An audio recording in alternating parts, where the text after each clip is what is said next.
Where are you located? I live in Nashville, Tennessee now. I just moved here the beginning of 2019. So this is home now after living back in California my whole life. I see the tribute there. Yes, of course. Born and raised in the Los Angeles area? Uh, Born in Central California, Visalia, California, but we moved Yeah. to LA when I was like 5. So it's really all that I knew. And No. the California vibe, it's like it's a real thing. Are you from there or are you very familiar? I grew up in Cleveland, Ohio, and I have my cousins out in the LA area who Mm, natives. I mean, all of them.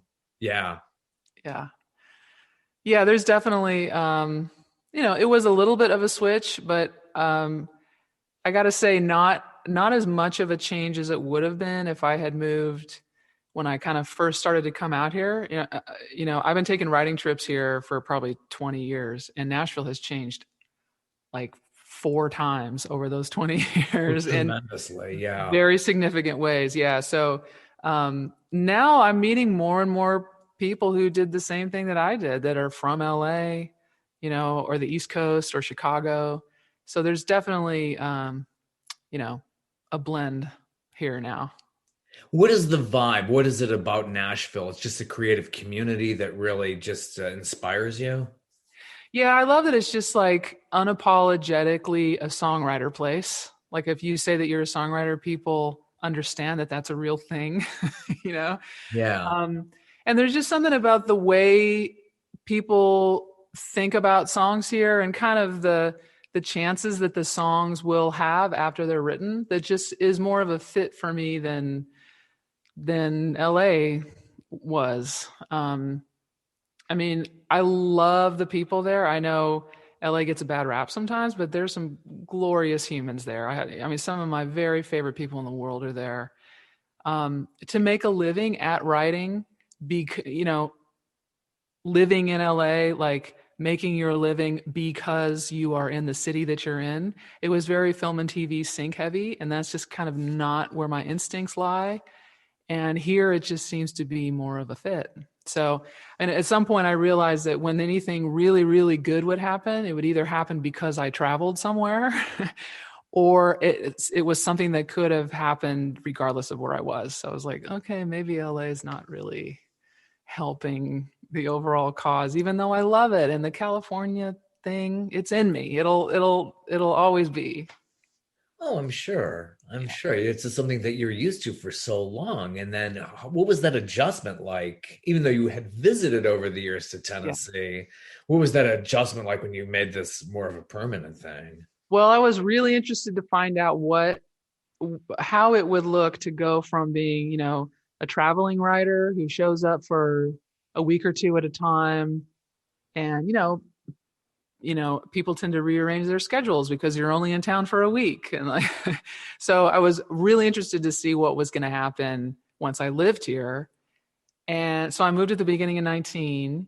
I found my place that I'm in now in the middle of 19, worked my ass off to just kind of, you know, to make the move work financially, and then rounded the corner on 2020, and then we know the rest.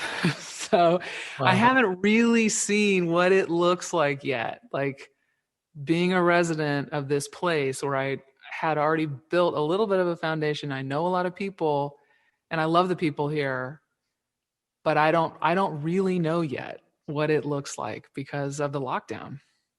Yeah, and what a cultural scene there is too. And you go to the bars, the honky tonks, the Ryman Auditorium, and these places. That's when you get the real feel for it. It's just that odd timing. I'm sure that had to be tough to deal with that after you've just decided to make this huge leap.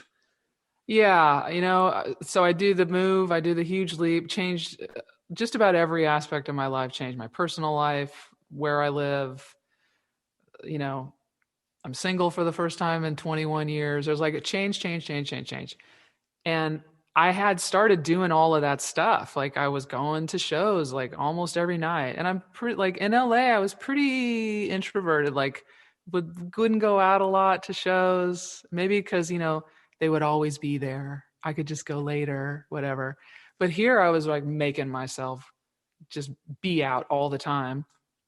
And then, and that was totally working. You know, I was meeting like 10 new people a day through friends. It was on track to be a good plan. And then a tornado came through my neighborhood, and I speak earthquake, but I've never been in a tornado. Oh, This is a whole new deal. You probably have in Ohio, yeah. right? You've seen that, yeah. So it kind of shut everything down, and then it prompted a lot of tornado relief shows.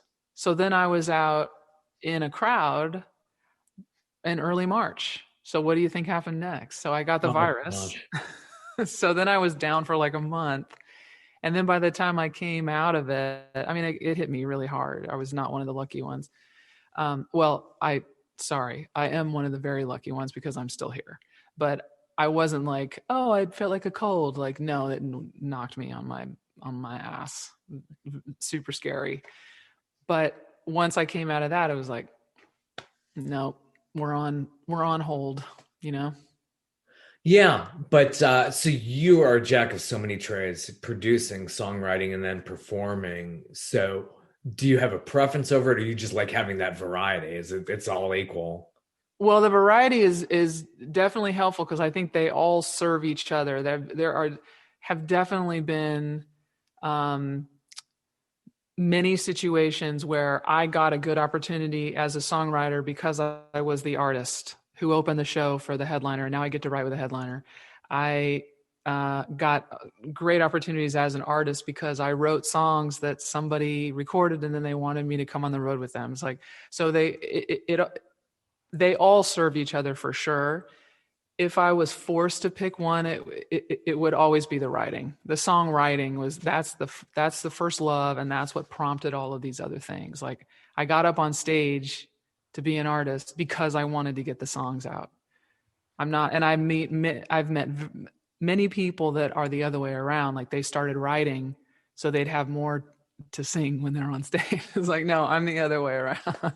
I'm only up there because I want to share these songs that I wrote, you know? So how did you get into songwriting? Where did this all begin?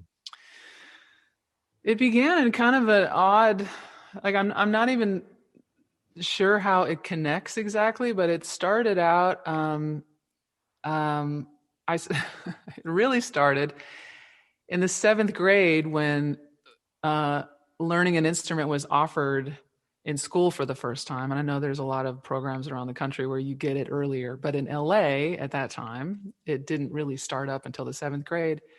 I chose to play the oboe because, Hmm. and I vividly remember this. I was on the way to my first day of seventh grade with my dad, and we were listening to the classical station. And dad said, "You know what? There's not a lot of oboe players in LA. I bet if you played oboe, you could work." And I hadn't even like held one yet. I was like, okay.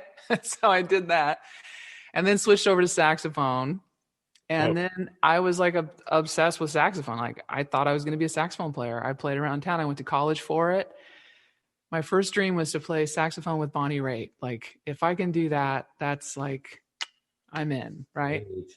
And I thought that that's what I was going to be. About halfway through college, I realized I love this, and I love the musical roads that it's leading me down because I got into jazz for the first time. I hadn't really checked that out, but this isn't like my where I live. Like I grew up on Bonnie Raitt and Joni Mitchell and Ricky Lee Jones and Jackson Brown and that.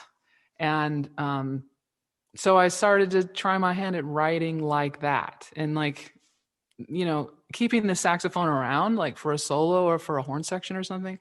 But my primary love very quickly became writing, trying to write in the style of those artists that I had heard all my life. And you could hear those influences, especially on the new release, Oh, thank Mercy you. Rising. Where does that title come from? Mercy Rising is it's the first song on the record, and it was really the first song where I was writing it knowing, okay, this is for this album. Like this is the thing that is left to say on the album, and I'm gonna dive in. And I yeah, I really let that one just like be real as hell. You know, and it's trying to embody a lot of the stuff that I was going through when I moved. You know, I wasn't able to get past some stuff. I changed so much about my life, where I live, and you know, my personal situation. Like so many things had changed, but I still felt this weight. I'm like, okay, what is it going to take? Show me something. Show me some little shift in anything. Like, do I have to run more miles per day? Do I have to drink more wine? What the hell do I have to do to make that? What do I have to change in my day to feel a change? Because I just kept waking up with the same stuff. So that's what that song's about. Like, just show me a shift in the sky, you know? That's yeah, I think a lot of us could relate with that. It's just that's I think how that resonates and why it works so well. It's like we've all gone through that kind of like, hey, what do I have to do here to Right. really make it feel like we're whole? So I think that works out beautifully well. Yeah, it's just I love hearing the Bonnie Raitt influence throughout this. It's Oh, just I can't escape that. She is my girl. She's awesome. And I mean, in my case, I'm lucky that the thing that pushed me forward and shifted stuff is that I get to write about it. So just the writing of it, putting it down in a song, you know, working through the production of it, really like ironing it out to like, this is the way I want to present this song. That process for me is what finally made a shift. in recording this, how did that all come together? Who did you get as producer and get it all together? Did you record totally in Nashville? Totally in Nashville. I am the producer, so I'm enjoying producing, you know, producing myself now. Oh yeah, um, far easier. I tracked it at my buddy Joshua Grange's place here in Nashville. We tracked drums, uh, bass, and he plays electric guitar and steel guitar. He's a masterful player of anything that has, a string on it. He'll figure out how to make it sing. So I tracked there at his place. I took all those files back here into this room and did all the vocals, and you can't see the piano, but it's off there, and Wurlitzer, and acoustic guitars, and just kind of any little bells and whistles that I didn't want to be on the clock for, so I could just kind of play around. So I finished it here, and then my buddy Ryan Hewitt mixed it, and it sat there for a little bit, waiting for the right time. Like, I'm used to touring around a release, so I had to kind of figure out, like, what is that going to look like a podcast tour, or what is it going to be? But yeah, it felt like the time was right, to start the single releases, and then the full album is coming out on May 7th. It sounds wonderful. It really is. I mean, it's so many really good deep tracks. Do you Thanks. have a favorite out of them? That they probably like they're all your babies, Oh, but do you man. have any? Um, Maybe Missions. Yeah, It's such a quirky thing, and it's just so true. It's just such a snapshot of a real thing, and I like how it starts out like it's just electric guitar and vocal, and then the full band comes in and just tries to blast your face off. And that was originally the last song, and then I added another song that I wrote for a podcast called Songwriter, and I say it like that because the W is uppercase, where yeah. they pair a storyteller with a songwriter, and the storyteller shares a story, and then the writer has written a song in response to it. So my storyteller author was Cheryl Strayed, who I freaking love. I'm such a fan. So she read a column of hers, and I wrote a song in response. And then it was just such a cool thing. And the podcast is going to air right around the release of the record. So I was like, I'm gonna add this. I tried to do like an old fashioned like hidden track, like a 10-second space before it, but once you post on Spotify, like anything could happen. But True. yeah, You got to listen to it as a whole. Like, now, is this going to be out in CD or vinyl form or both? all of it. Yeah. Good. So the CD is coming out on May 7th. Vinyl production apparently in the US is running way behind. I think it's just harder to do it now with the lockdown. So vinyl is going to be a little bit later than that, but it is happening. It's just like, it has to happen now. I think every record I make, I have to do vinyl now. It's So expensive. how personal is this? I mean, is this a really personal release for you? Is it Yeah. mainly autobiographical or? The most of all of them. Yeah. Cause I was just going through all of these changes and all this kind of wondering if it's going to be okay. And the music, was always there for me. Like I could always just put it in a song, and it, just the writing of it and the recording of it and the sharing of it, with the players, and the co-writers, um, helped to move me through it. So yeah, it's extremely personal. How did it all come together with all the instruments, all the players? Did they do it separately, send you files separately? Did you do anything together? Well, we did this, um, at Josh's at the end of 19. It was just in time, so we got to be in the room together. I really wanted that. I wanted that kind of old school humans in a room. So, yeah, we made that happen. Very, very into 19. Very good. Just under the wire. That's Right. fantastic. Right. And then I was alone here, like I'm used to doing afterwards, but it wasn't because of the pandemic. It's just because I like to have it, alone in the cave for a while to try out some stuff. But I did get electric and the bass and the drums all at once in that, setting. That was really awesome. Yeah, there's some really wonderful, mesmerizing tracks, and you had a little help on one of them. Tell us about PJ, who PJ helped out. Pacifico, Yeah, love him. Yes. Yeah, we're singing. We started to write that song. In fact, it's the single that just came out a couple days ago. Um, and we were both singing the melody, and I didn't want that to change.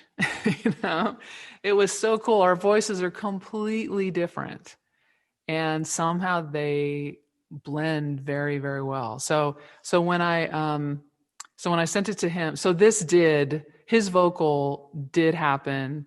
I think it was after the pandemic, but even if it wasn't, he doesn't live here in Nashville, so he would have had to do his part from his place. And yeah, I asked him if he could just stay unison all the way up to the chorus, and then he's doing a harmony with me, and then he's harmony through the rest of it, and it's so fun to sing with him. He's just such a good human too. It's such a good feeling. I love to work with other people. I love the collaboration. Most of these are collaborations. I love to write with other people. I love to harmonize. That's one, like, hugs and harmonies are the two things I miss the most in the pandemic. Getting to sing with somebody in person and not having to do this crap. Those are the two things, man. I cannot wait to change back. no, it's so messing with our heads, Oh and now man. we're dealing with all the mental issues that are coming along with that. A PTSD form of mental illness. It's just sweeping the whole world, and it's going to be so hard to dig out of that. Yeah, there's going to be some leftover stuff that I think some people have an idea of what it's going to look like, but I think we're going to be surprised too because we've never seen this before. So, like, what are the lasting effects, and what are possibly the lasting silver linings too? Like, what are the things that we're going to take away? Like, what's really important? But yeah, there's going to be some weird stuff. Like, I'm either going to, like, inappropriately hug somebody for too long, or share too much at the grocery store or something, or or it's going to be weird. Like, I don't know. Even though we're all vaccinated, it's going to be a transitional period for sure. Yeah, I'm coming yeah, out. definitely. And hopefully you get back to live performing again because you get that immediate audience reaction, and I'm sure that's something that you greatly miss. Yes. along with a lot of other artists, I'm sure. So Oh you yeah. have written for many other artists. What is that like writing for somebody else? Do you go in with that intention? I'm writing lyrics for so and so. How does that work for you? The artists that so there's some of those artists like Lisa Loeb, um, Kim Ritchie, Terry Clark, where I wrote with them, and it was pretty clear that it was, for them. So, uh, yeah, in those cases, we definitely have them in mind. The other ones, though, Bonnie Raitt and the Chicks, I just wrote. I was just writing, and I was just focused on writing a song that, felt real to me, and where I felt a connection to it, and I just had to trust that somebody else would. I didn't necessarily have them in mind when I was writing, and I early on, I think one of my early publishing deals, I was like, assigned things like, okay, we're writing for Faith Hill's next record or whatever, and I would always try, I'd always take a swing at it, but it never landed when I thought I was writing for what's on the page or what they say they want. It only landed when I just wrote something that felt real. And I'm usually surprised by the songs that somebody wants to record. The Chicks doing Home, I would not have thought that, but my publisher at the time, Scott Sherrod, pitched it to them. And I was like, really, that one? And I had like all these other songs that I thought were totally them. He's like, no, no, no, I think it's this one. And he was right. So I just try to stay out of it now. I wonder what somebody like that saw in it and you didn't. I think you just have to step back away from the work and Yeah. oh yeah, that I know is going to totally work with that certain artist. Yeah. No, I'm just going to write, and then I'm just going to try to get them out. And sometimes the way that artists hear it is because it's on one of my albums. It happens every which way. Sometimes it's publisher, sometimes it's me, friend to friend. Sometimes it's on the radio. It could be on like a tiny station, but it's the favorite station of the artist. You never know. That is so interesting. So, in your solo career, Al, has anybody covered any of your tracks off of your solo albums? Uh, yeah, I don't know if Bonnie's record came out. I forget the timing of it, but one of the songs that she recorded, uh, "Crooked Crown," was on one of my albums called "Fine Upstanding Citizen," and "A Home" was on my album that the Chicks recorded. Um, yeah, there's been a few of those. I'm not sure that they heard the song through the album. It's hard to know exactly how the song found them. Sometimes it's just because it's out there and maybe they subconsciously hear it in a few different ways.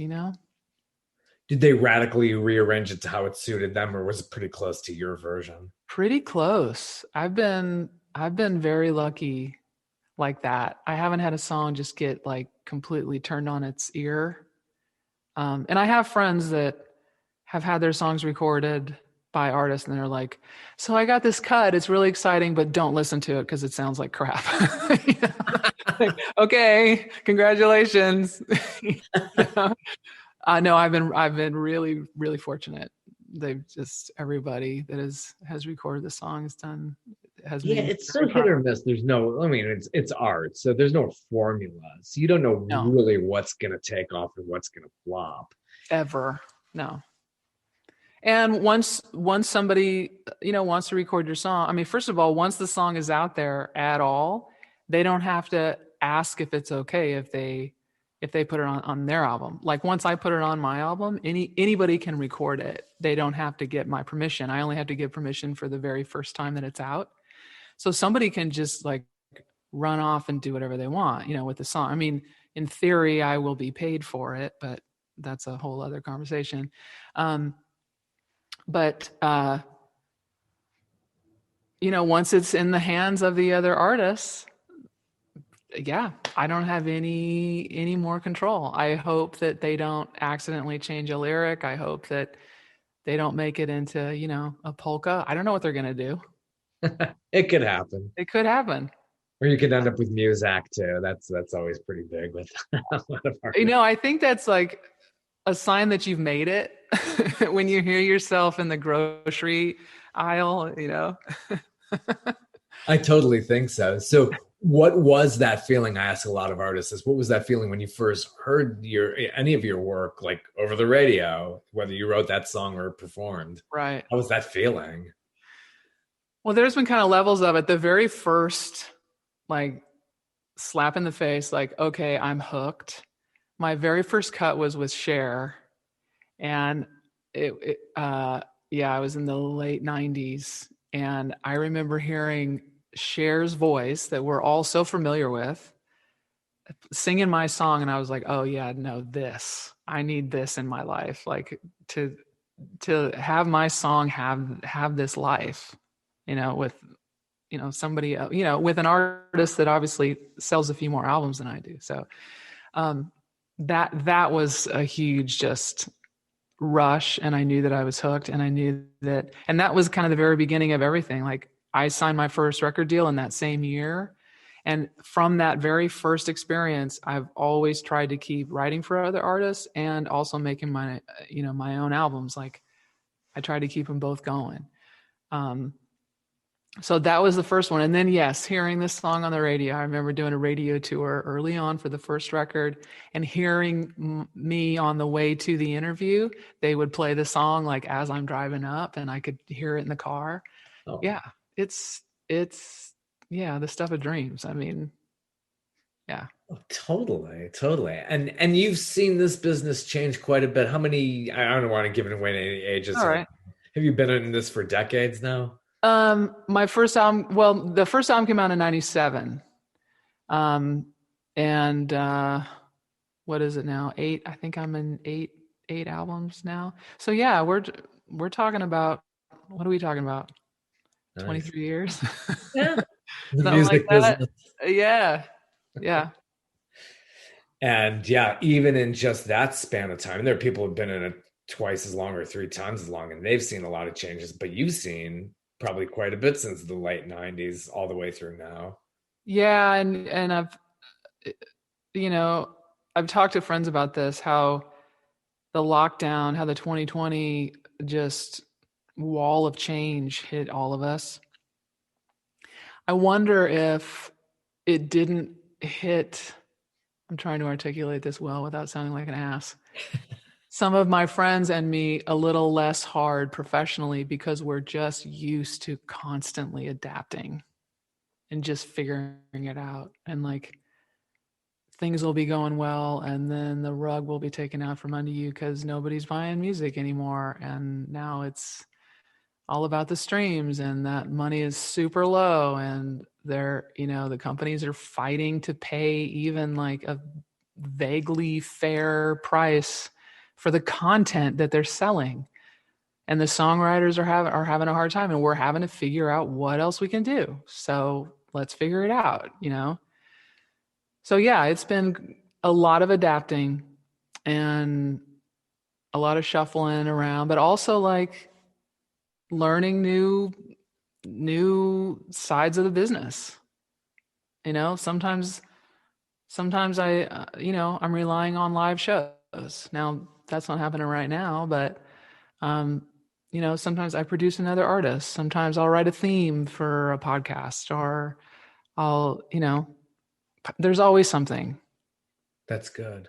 That's really good. You have to always like surf, like being on the waves, like in Southern California, like my cousin, and surf those Really. waves. That's Yeah, and they're going to ebb too sometimes, and you got to figure out what to do then. Yeah, it's so frustrating because I mean, I know as an artist and the more traditional your legacy type artists back in the day, they would be like some of them would just go nuts over like, where am I on the charts? Where am I on the billboards? Where am I? Now it's about, oh, how many streams am I getting? I mean, do you really care about those kind of things, or is it just like, look, I'm putting it out there. Whoever Right. listens, listens. Yeah, I have to take the second approach. I can't really be bogged down. I mean, if I had like a team of people that was analyzing all that stuff, I mean, maybe it would be interesting, but I'm just like head down about the work and surviving, with it. And I mean, just that I can do this thing that I love.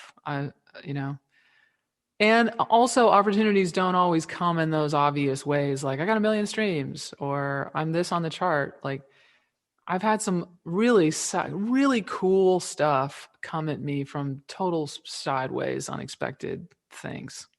And it wasn't about the streams. It was just about who heard it. It was just that person who heard it has this other project that they want, me to be a part of or whatever. So it I don't rely on those factors to be like my in to the next opportunity.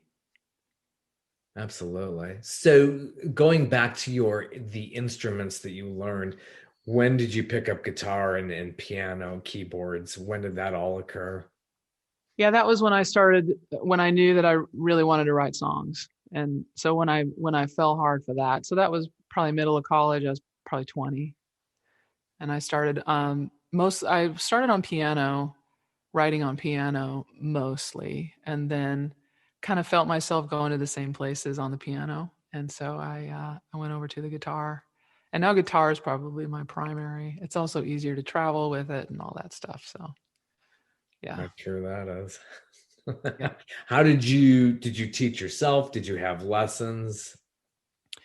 Well, my dad is a wonderful player, producer, writer, everything. He showed me a lot. He showed me a lot around the studio. Showed me, um, he gave me a really good head start on the guitar. Once I started writing in town in Los Angeles with other writers, I would learn something from every one of those sessions. I think I still do. I think we all do. Like every time you have a co-write session, you're gonna walk away with something. You learn some new voicing or some new lyrical angle or something. So yeah, I just kept at it. When did you discover your singing voice and who you were emulating at that point? How did that come about? Yeah, I didn't feel like I was emulating anything. I was just trying to get the songs out. Really, having songs that I wanted people to hear was the primary inspiration for learning how to sing and how to get over my kind of painfully introverted side and get on the stage, not just as the saxophone player over there, but as like front and center. I have to talk to you. I have to sing to you. You're going to hear my words. Oh my God. Like it was some of the most nervous I've ever been in my life to get through that first probably year of shows. But I made myself do it. And I'm really, really glad that I did because now I love it. It took me a couple years to really enjoy it, to just like, to lean back into it and and be okay. And it's not just like this thing I have to do because I wrote these songs, but now it's like I really enjoy it.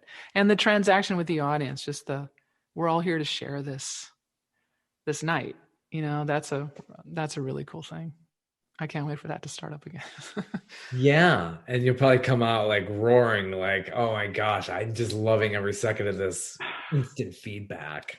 I know we have to be careful to not be a spaz when that happens and not just like flip out at the fact that it's real again.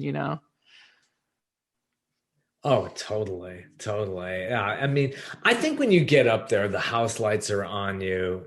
Obviously, the volume is Mm, turned up, so you're mm. bigger than the audience. So I would imagine that it's probably that keeps you at a safe distance and probably makes you feel more comfortable being at the front of the stage. Yeah, and now, I mean, after all these years, it's like now I can just feel like we're all just hanging out. It's not I don't have to I don't wonder what I'm supposed to be anymore. Wait, am I supposed to be a star? Am I supposed to be, a glam? What am I supposed to do? Like, no, I'm fine now. I'm over all that stuff. I guess that's, part of being 49 is that you're like, it'll be fine. Just a And if kid. it's not, it's not. It's yeah, Got exactly. another 50 to go. And if it's not, F you. Like if you don't like it, leave. Whatever. There's That's plenty how of it us. is with all art. Anything you put out there, it's like, Yeah. look, switch the dial, whatever. Yeah. Yeah. My worth isn't writing on it. So there's plenty of people that are great that I don't choose to listen to. Like, fine, roll on. So I'm not feeling that anymore that I probably did in my 20s. Did you get to play live with any of these people you've written for, like Bonnie Raitt or Art Garfunkel's another one in the Yes, yes to both. Robert playing with Bonnie. I mean, singing with Art too. I have a very clear memory of being in the studio with him, and he decided that there's this one part that we should sing unison live on the mic together. So there was this moment, I know exactly, where I look over and there's freaking Art Garfunkel and we're singing. I'm trying to match he uses a lot of breath. So it's a lot of like breath to note or breath to full voice ratio. So I'm having to take these giant, huge lungfuls of air just to come close to where he is. And that was amazing to be standing there singing with him, really as him, like trying to match him. I got to open up for Bonnie for like probably around 40 shows and sit in with her on, you ready for the full circle, on saxophone. And and she asked me to like sit in on like Angel from Montgomery, and she sat in with me on my opening set, played slide and sang. It's crazy. It was crazy. She's one of my all-time favorite artists ever. And there she was. There she is. She's still a friend. In fact, I have an opening date with Bonnie in November in Northern California. I'm going to go open for the first time. I'm opening solo. So this, which is another full circle, is like now I really enjoy that. Like now it's just I know it's going to be fine because I'm just hanging out with a bunch of other Bonnie fans, and that's how I present it at the at the front of the show. Like I'm just one of you guys. Like we all love Bon, you know, and it's anyway. I'm looking forward to that. Oof, November. We should be clear by then, right? I hope so. Yeah, God, that better happen yeah, in some form. I hope. Yeah, by yeah, November, I really do hope. I think we'll ease into things by then. Maybe it might not be a full house, but I yeah. still think we could pull these things off. Please, All right, fingers crossed. I God. know. So this is really, meet your heroes. They say don't meet your heroes, but not in this case. This Oh, one, and I would have been completely devastated if she wasn't who she is, but she is so cool, so down to earth. It was like we had been friends forever, just real, always like trying to deflect the spotlight and like, you know, really, really confident and savvy, but no like ego or weird, just like really wonderful human. I totally lucked out. And then we got to hang out on the road too, and yeah, she never pulls the Bonnie card. Like she always just act like, we're both in this together. You know, it's great. keeping it real. That I Very. love that. I love hearing that because she has that presence on stage. See her TV or film or whatever. She's just, yeah, it seems like really down to earth. Definitely. And then she opens her mouth and she just blows your face off. So she acts like, I mean, she's is really just humble and real, and then she is just badass every time, every single time. She sounded like the record. And I knew, when you're out on the road for a while, there are days where you don't feel awesome. Maybe you have a cold or something. I knew that there was some times where she was battling a cold or whatever. She got out there, nobody would know it. She just crushed it every night. Ah, if I know. everybody were like Bonnie, it would be Oh, just amazing. well, this world, like, there would be no war. There would be the whole world would be better. I promise. Oh gosh. But Art Garfunkel, talk about great voices. Bonnie's Oh great. yeah. But Art Garfunkel, because he could so concentrate on the voice. Like butter. That voice, that had to be just magical being in the room with him and performing. Yeah, absolutely. Yeah. Wow. And a great actor too. I remember him when I That's was right. Yeah, Catch 22, right? absolutely. Gosh, goes way back. But the Simon and Garfunkel that really got on my radar. I remember that. Well, I remember them on Saturday Night Live. That was my first time. This I don't know how old I was in the '70s. They reunited Yeah. and came on, and then they did the Central Park show, like in Yeah. '81, I think. Yeah, I've seen the video for that. And yeah, like they didn't know how many people were going to come. It was like 100,000 people or something like that. Does that sound right? Yeah. Wow. Yeah, and then they reunited soon after we worked together the first time. They reunited for something else. I think it was the Grammys, maybe, and that sparked a tour. So I got to go see them at the Staples Center in LA, and the freaking Everly Brothers opened up for Simon and Garfunkel. I Oh mean, man. that night of singers and songs, I know it's crazy. I produced a story for CNN, and it was on a guy who makes mic stands. He specializes in making mic stands. He did a whole bunch for Prince and all these other people, totally crafts them. And he also sings as well and has his own act. But he grew up where the Everly Brothers are from. So there's 6 degrees of separation everywhere. Yeah, yeah, That's yeah. really, This is super random, but I went to school with one of the Everly Brothers kids. I want to say Eden Everly. I don't know. it's all connected. It's It's all connected. it's such a Los Angeles thing to say. Oh yeah, I knew them. Yeah, Totally. when we were Yeah, 12. it's fascinating. Well, we're Yeah. kind of getting that in Atlanta because there's a lot more production happening around here. Mhm. So, we'll see people every now and then doing productions here. But yeah, really amazing. So in Nashville, uh, have you met other artists and performed with them? I think so many had moved over there, including like Cheryl Crow, Yeah, she's people here. like that. Yeah, I got to meet her. We haven't performed together. Um, yeah, I have I have like written with and sat in with a bunch of artists here. But again, it was kind of just getting rolling again. Like I live here now. I'm gonna come sing with my friend because we wrote a song on her record. Yay! And then it just all stopped in March. So I think I'm pretty sure that it happened with Mindy Smith, happened with my friend Lowen. Um, I know I've sung with Kim Ritchie here. I'm trying to think of some other Nashvilleians. Shelley Fairchild is here. But yeah, it was just, you know, ask me again in about 8 months. I hope so. Yeah. Yeah. Is Kim Carnes there as well? She lives here, yes. I met her. I got to open up for Bonnie at the Ryman a couple of years ago, and Kim Carnes was in the audience. So we hung out afterwards for a little bit. She was a sweetheart. A really incredible songwriter. Just from, I mean, aside from her huge hit and everything, which she always like closes her shows with. I saw her Oh yeah. years ago and met her. Yeah. She Nice. would play a lot here in the Atlanta area as well in some venues. So yeah, just really, really just a gifted, strong songwriter.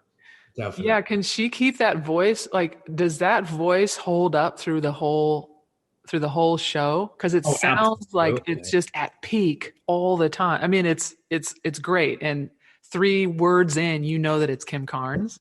Yeah. Can she sustain that for an hour and a half? Oh, Because she's she's like amazing. Yeah. pushing Yeah. the No, wall the yeah. whole time. Cool. I Yeah. couldn't do that. Incredible. Really Yeah. incredible. One song, one track that really stands out in my mind, Junkyard Dog. That's really Yeah. catchy, Oh, which is on the thanks. new album. Yeah. How did that one come together? That's so catchy to me. Um, let's see. My co-writers Gabe Dixon and Park Chisholm, and I remember I brought the title in and I had a couple lines about it, and I think I really wanted to say a pile of old tires. Like I was just like, okay, what are like all of the junkyard scenes? And I brought it into them, and they're both just great players. Uh, uh, Gabe is the B3 player for the Tedeschi Trucks band, and he's had his own project for forever. And Park Chisholm is a great uh, electric player, but I think he plays everything too. And so I just, I saw that as an opportunity to like really kind of swamp it out, really get our blues on. So that one, it's funny that you bring that one up because, we're talking about all the true stuff on the record. That one's probably the one that's not a personal story. It just was really like, I cannot resist doing this big swampy bluesy thing with these guys. So, that's how it was born. Yeah, and the first Junkyard Dog is one of my favorite Jim Croce songs. Oh, I don't even know that. Okay, I need to go look it up. That Leroy Brown, his big single. Yeah, meaner than a junkyard dog, as he said. Oh, yeah, right. Okay, okay. So it's not the title of the song. It's just no, not the title. It's in Leroy Brown. Okay, Leroy good. Brown. Yeah, I love that. That's resonated for me. So that single came out, pretty big single. I got to know his son many years later, who lives in AJ. Yeah, I met him down in San Diego. He lived in San Diego when I was in Los Angeles. Very sweet, who I've had on my program here. Oh, cool. Yes, very, very sweet. So that it's all connected. It's all connected. Yeah. Absolutely. Do you have any tracks you'd like to play? Well, speaking of the dog, what do you think? You want to hear that one? Sure. When you say tracks, did you mean to play them live? Yeah, absolutely. Okay. Yeah. I don't think wait a minute. Become a DJ. I know. Wiki.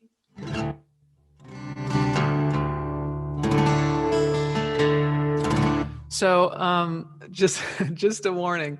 It's a little chilly here still, and I have to turn the heat off or it's really loud on the mic. So the temperature, hence the extra layer of clothes, but the temperature drop often affects the acoustic. So hopefully it's hanging in there, but the things that we do for Zoom.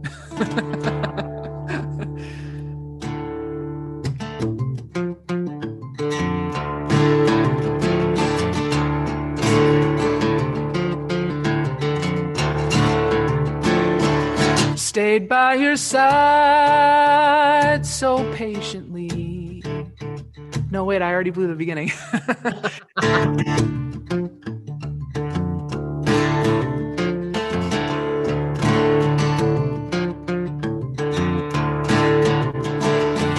Stayed by your side so faithfully. I could have worn a sign, said beware of me. I never wandered, no, I never strayed.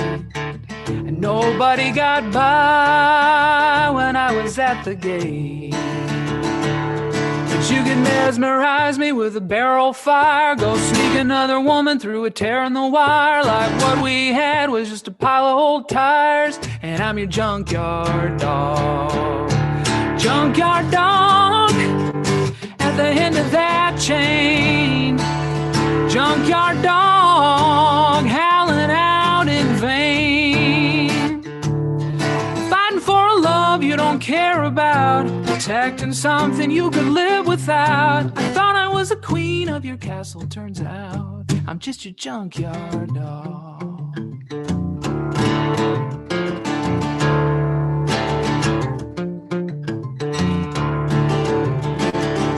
You left me alone for hours on end, and I was true to you again and again.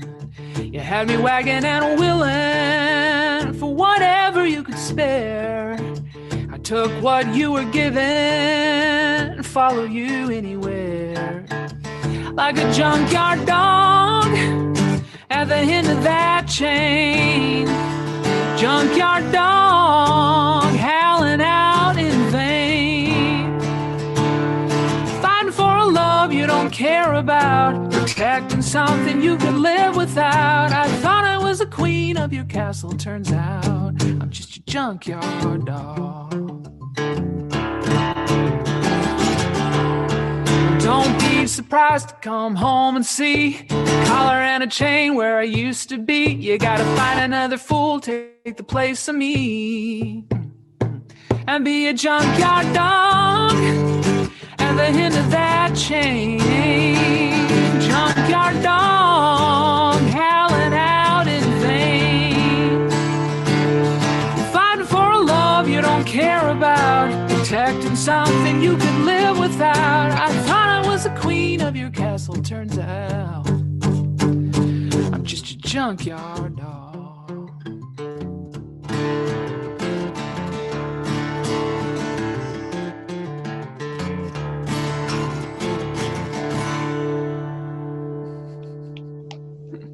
Oh, punchy. Absolutely. The sound of one man clapping. I know. I need to pump in like an audience there. I know. Like the football games, or they just like pump in the crowd noise. They do a really good job with that. I've noticed it's like, how are these NFL games how are they gonna carry this off? It kind of worked, right? You kind of felt it. I know. You should totally do that. You know, for your podcast, you should do like whoo, and just like the random hoots and hollers and the late clap and somebody yelling out a request. Like, you know, you could do that. You become like a morning zoo crew. They always have their right. Auga. Yeah. always have the sound effects ready. So you've had 2 digital, they call them digital singles out now. Right. One that really stands out, is it Whatever We Are? Yes. Yes. That was the first one. It's funny you're asking for the songs that I thought I would probably want to play. I'm like reading minds here. Wow. Yeah.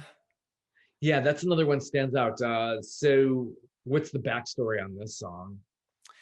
So Whatever We Are, I remember I was on some trip. It was I was on the way back from I think probably a Songwriting with Soldiers session. I do that. I work with this great organization called Songwriting with Soldiers, and I do that a couple times a month. And I usually have to drive to a site that's anywhere between 4 and 10 hours away from Nashville. Another advantage to living in Nashville, though, because you can like actually get in the car and reach these places in a day. When I was on the West Coast, it was always a flight. Oh, for sure. So I was on the way back from somewhere, probably a 6-hour drive, and I had to work this out. I had a person in my life that it was just like I could not figure out what the hell we were supposed to be together. I thought it was one thing, she thought it was something else. And although for a minute we thought the same thing, but then whatever. It was just like, and I just didn't want to carry it around anymore. I wanted it. I wanted to just love. I wanted the answer to just be that. Like, whatever we are, I love you. Like, and I wasn't quite there yet when I wrote those. I wrote the first 2 verses in the car on that really long drive. And I remember like writing where I wanted to be, and I realized that's kind of a tool now. Like, I think I'm going to do that for other songs. Like, even if I'm not quite there yet, let's sing as if. Like, how about if I say this enough times, maybe I'll really, really feel it. And it's actually helped a lot. So got back to Nashville and brought it into a writing session with 2 great writers, Thomas Fincham and Anna Scholze. And we wrote it actually right here in this very room, obviously before the lockdown. So yeah, and they were on board to bring it across the finish line. I mean, it was more than just across the finish line. I only had the 2 verses. So we wrote the chorus and another verse and a bridge at the chorus. So yeah, it started there with that, like, God, I gotta just, I don't want this to be baggage. I want it to just be, I want to be Zen me for a minute and just like, what would Zen me say? Zen me would say, I love you, whatever we are. Okay. Yeah. Yeah. Sweet. Yeah. And they were on board. Well, would you like to hear that one? I thought let's hear it. I'd pull out the big blonde for this one. That's nice. I know. Yeah, I kind of rediscovered her for um, um, uh, a Patreon show that I had last night. I don't know if you've looked into Patreon at all, but it's also been a very, very helpful thing during the pandemic. I have a Patreon page I noticed that. Yeah. and people sign up for it, and it keeps me always, always writing, always posting new stuff. They get stuff that has never been heard before. They get all of the new stuff first. So, like, they already have access to the album, even though it's not out to the rest of the world until May 7th. So, a shameless plug, if you sign up for my Patreon page, you can get the album right now. And we can get that through your website if you want to tell everybody what Yeah. your website address is. Yep, you can get that at my website, which is Maia Sharp, MAIASHARP.com. Good deal. And this is whatever we are. How's the electric guitar level for you? It's pretty good for Zoom. Okay. Not bad. More or less. I've had much worse. It's fine. Okay. Yeah, I think that's doing well. Okay. Yeah, I don't need I've had worse as a review.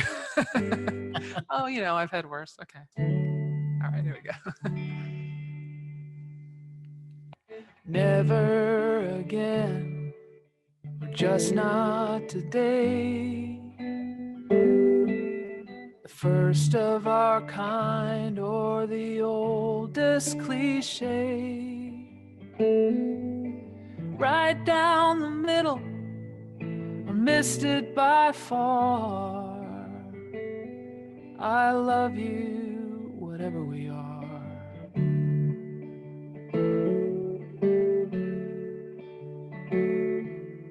Kicking the habit, or up in the dose. Two airplanes flying uncomfortably close. Leftover light from a long gone star.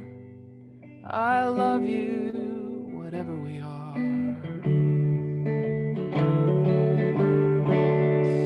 And we've been it all. I still don't have a clue what you are to me, what I am to you. And it's making me better, and it's breaking my heart. Loving someone forever, whatever we are.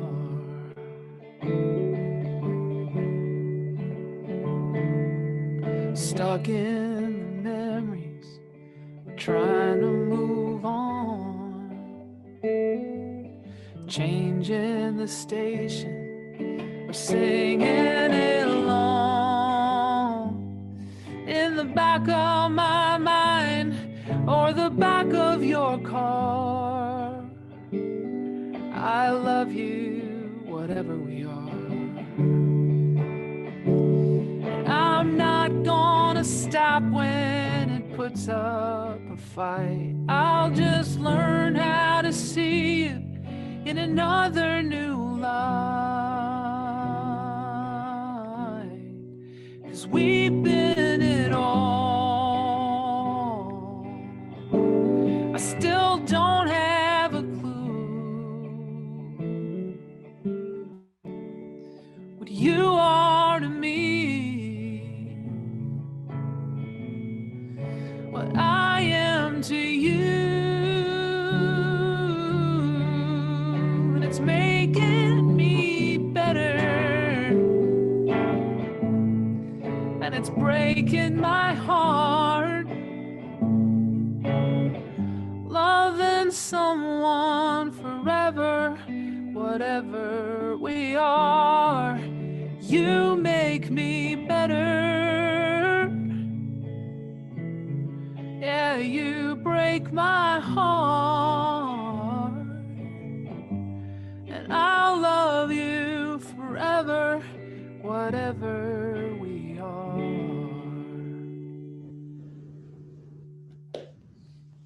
Clap. Thanks, Robert. Lovely. Lovely, lovely. Oh, I hope I Appreciate it. get to see you down here if you come to Atlanta, if you go back out Yeah. there.